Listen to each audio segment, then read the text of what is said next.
viver, não é? Estar vivo é esse processo contínuo, é essa ideia de que o artista está em processo de criação, caminhando, se relacionando com as pessoas na cidade, com o espaço público da cidade, e através de uma placa, não é? Uma placa que vem, que é criada a partir das placas que nós vemos nesses centros das cidades, dos homens placas, né? Com a mesma tipografia, com as mesmas cores, né? Então, o Curtas Incursões, antes do atropelo da multidão, é de alguma forma para evidenciar mesmo isso, essa figura que perambula e que está em processo de criação.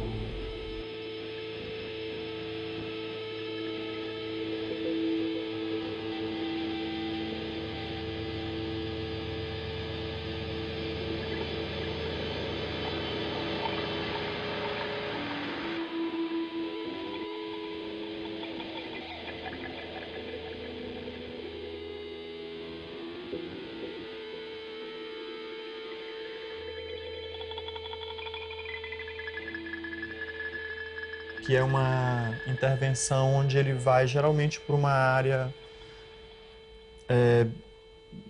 bem populosa, assim, uma área comercial, uma rua comercial, e fica andando com um banner pendurado no pescoço, né, com o texto "Artista em processo de criação", como se estivesse oferecendo algo ou avisando sobre algo. Eu acho que esse lance é um lance que talvez sintetize um pouco essa proposta dele de convergência, né? De juntar a performance, a parte visual e o texto, né?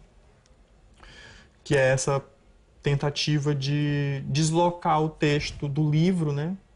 E levar pro ar, né? Pro aberto, pra respiração. E eu acho que esse lance dele de andar com isso é bem significativo, assim. E eu acho que tem esse elemento dele de provocação.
Por parte da família do meu pai, minha avó era uma pintora de porcelanas e me incentivava muito, assim, quando eu era mais jovem, a pintar.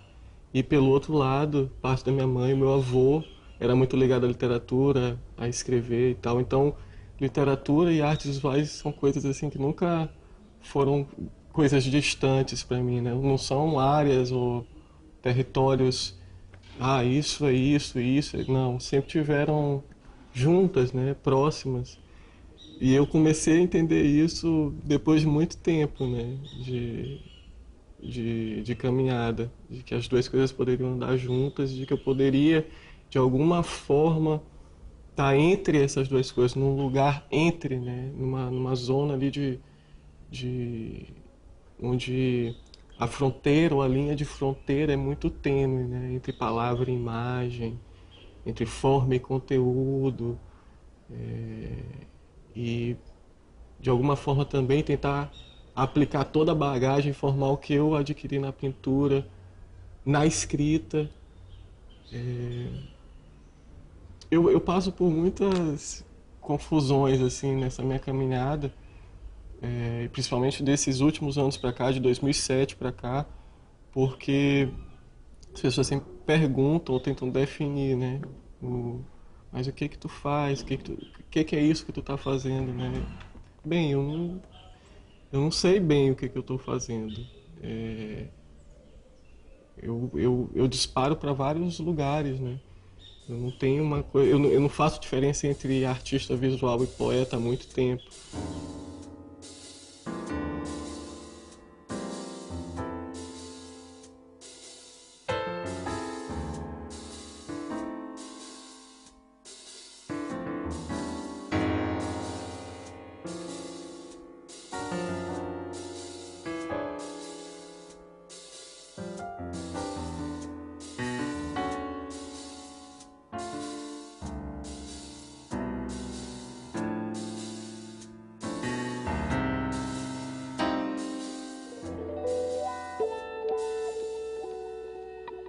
O mar não transborda do mundo, porque existe o horizonte por baixo. Ao que se avista, pisa-se a terra como a terra que se avista de longe. Do mar brota a chuva e a brisa, que move o grão e esculpe a pedra sobre a mesma terra que se pisa. Na crista da onda ou no olor do salitre, o mar não transborda do mundo, porque lá no fundo todo mar é terra firme. Lá no fundo todo mar é terra firme. Era uma noite linda de setembro e ele desembarcou a poesia, e colocou a poesia, mas tinha umas 20, 30 pessoas acompanhando esse desembarque da poesia no mar. E eu me lembro que quando foi colocado em cima d'água, assim, com os ganchos puxando a palavra por fundo, assim, foi uma emoção coletiva, né, aquela alegria. E durante a noite a poesia ficou sobre a água, e na manhã seguinte, quando o Diego veio olhar como é que tinha ficado na luz, não existia mais a poesia tinha desaparecido, né? Aí a gente ficou... O que aconteceu com a poesia? A poesia sumiu, a poesia foi tragada pelo mar, a poesia foi roubada, né? Então várias histórias foram contadas a partir desse desaparecimento da poesia. E para mim, né, como escritor, como pessoa que escreve poesia, é uma metáfora incrível eu poder acreditar que o mar levou a poesia, né? As correntezas ali ali no Bacanga, quando a maré vazou, levou a poesia. Ou então que a poesia foi roubada, né? A poesia foi traída, né? A gente tem várias leituras, mas eu prefiro pensar poeticamente de que o mar levou a poesia e de que a poesia está ali em algum lugar no fundo aqui do mar de São Luís, como se estivesse guardando, né? Como se fosse um objeto que estivesse presente ali, ou seja, a poesia está ali no mar de São Luís, está ali no Rio Bacanga, ali na Baía de São Marcos, em algum local, né? Como se estivesse encantada, como se estivesse nos guarnecendo. Eu faço essa leitura, que é uma leitura poética, mas eu fiquei muito emocionado com essa intervenção do Diego Marítimo. Depois ele fez um vídeo em que ele entrevista as pessoas que participaram do trabalho, os operários, o pai. É muito lindo aquilo.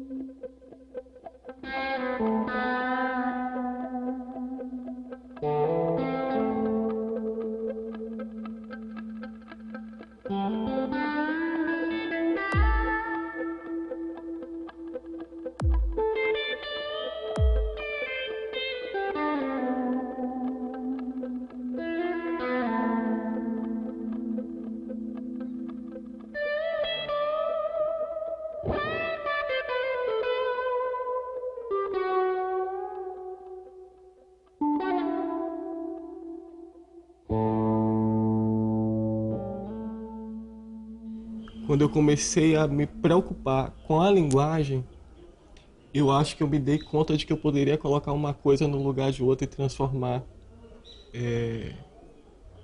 o significado das coisas, ou ressignificar as coisas com as quais eu trabalhava. Ali eu acho que eu senti a sensação de que e a consciência de que eu estava trabalhando com a arte, de que eu estava produzindo significado para o mundo, né? No trabalho com a linguagem. Porque quando eu pintava, a pintura ela passa muito pela sensação.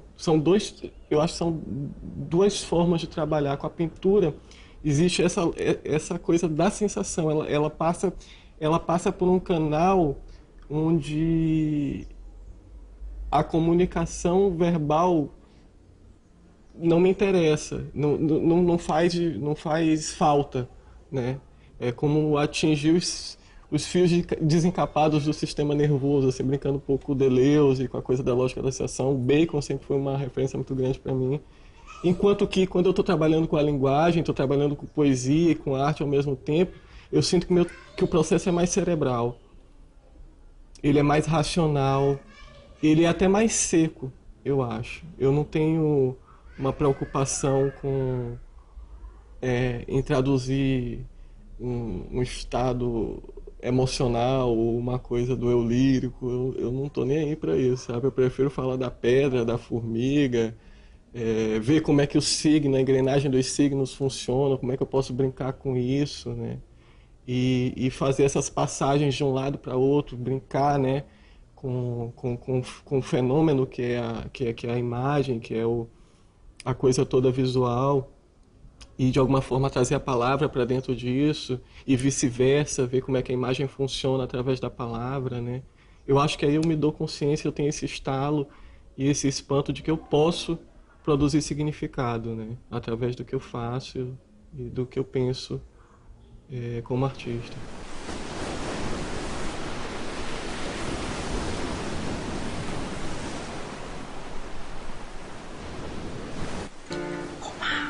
Transporta do mundo, porque existe um horizonte, todo mar lá no fundo, é terra como a terra, que se avista de longe. Do mar brota a chuva e a brisa, que move o grão e esculpe a pedra sobre a mesma terra que se pisa.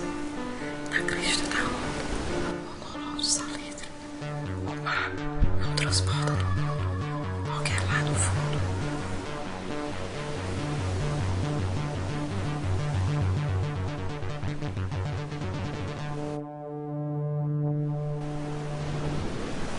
A poesia não tem que ficar travada, confinada na página, né? Ela tem que ir para o gozo, né? Para a rua, sair do quadrado. Acho que tem a ver com o que ele pretende fazer na arte dele, assim, né? Todo o tempo espraiar, jogar para a margem, né? Deslocada,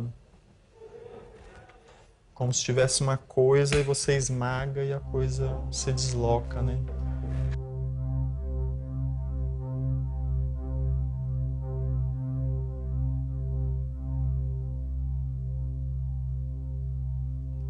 Nó, nó, nó, nó, nó,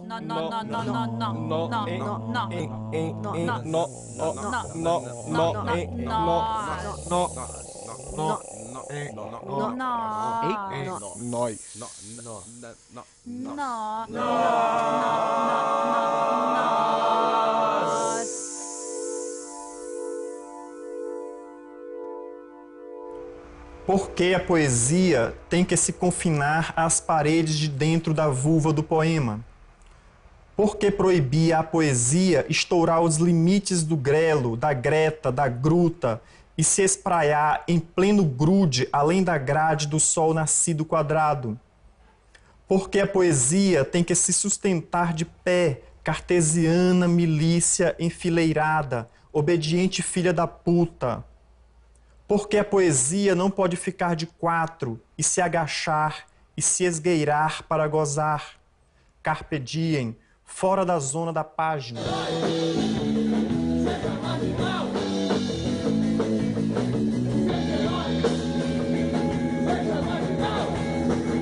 Eu tive a sorte de ter contato com pintores e ter contato com essas linguagens, as primeiras linguagens artísticas, né? Então, eu não desconstruí antes ou depois. Eu não desconstruí antes de construir alguma coisa na minha cabeça e de praticar alguma coisa, né? Falo de técnica, coisas empíricas mesmo, sabe? De ver como é que funciona o desenho, o vocabulário do desenho, de ver como é que funciona o vocabulário da pintura, que cor mistura com que cor para dar tal cor, coisas simples, entendeu? Que parece que passam batido hoje em dia por conta, aí enfim, é uma história gigantesca, né, que a gente já tem. Nós invadimos várias outras áreas, né, do conhecimento, as artes visuais, como se chama hoje de artes visuais, né? O cinema através do videoarte, a performance e o happening através do solo do teatro, música, antropologia, a gente está em tudo que é canto, né? Matemática. Abriu um campo de possibilidades muito grande do qual eu usufruo, mas eu acho que tem que tomar muito cuidado e de vez em quando ajeitar o retrovisor do carro, porque eu acho que de alguma forma hoje existe uma reprodução massiva de discurso também.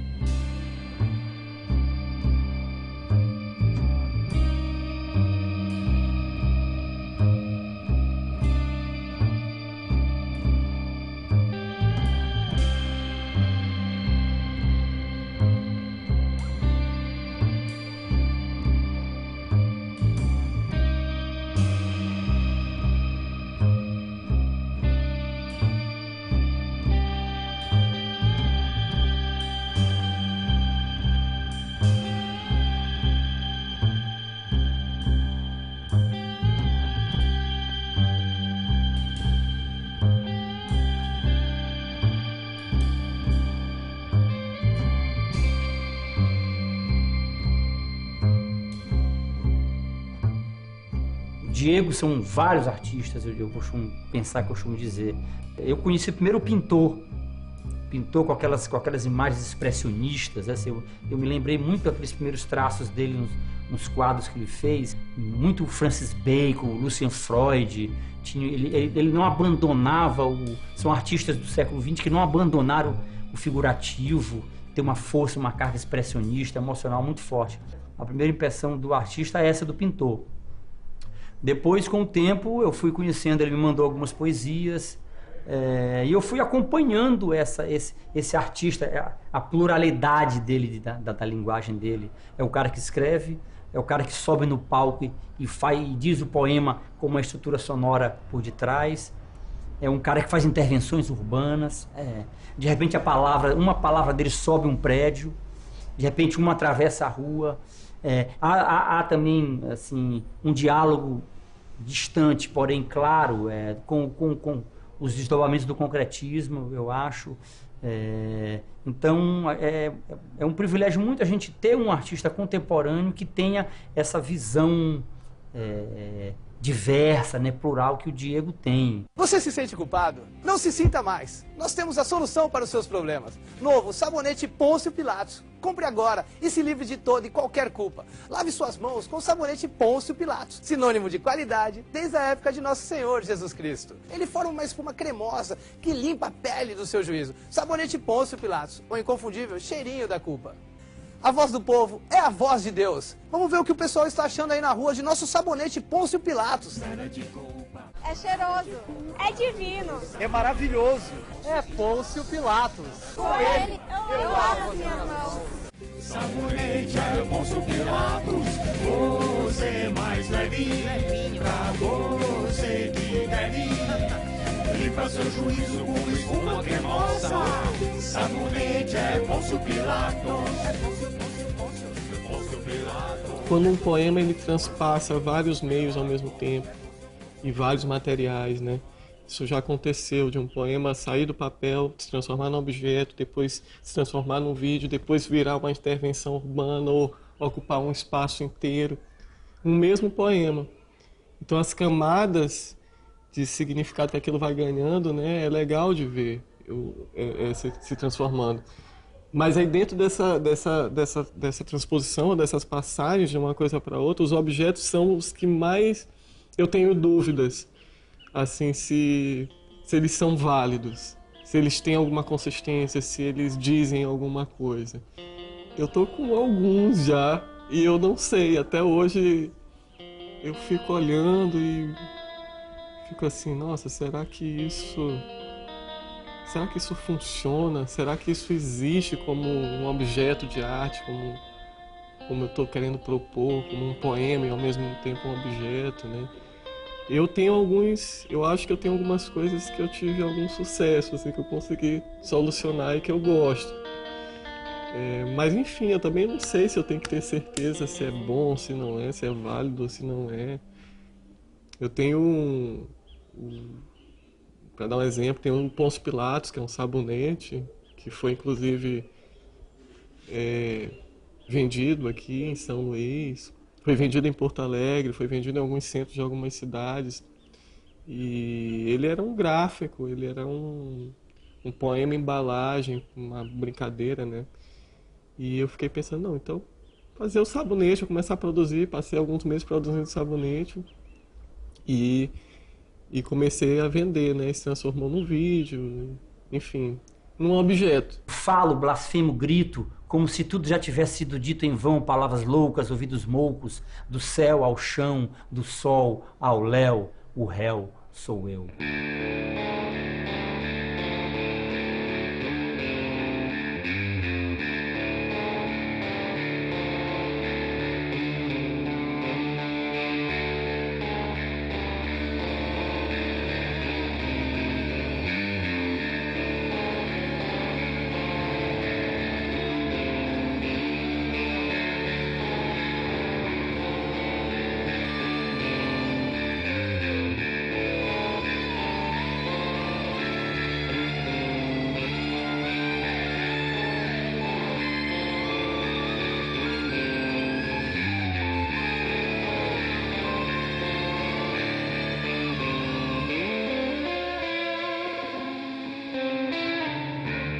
Não me vejo buscando definir para o que ela é necessária. A arte é isso, ou a arte serve a isso. Ela pode servir para qualquer coisa, mas eu acho que ela deve existir, ela é necessária. Eu acho que ela deve existir, simplesmente. Para quê, eu não sei, mas eu acho que ela deve existir.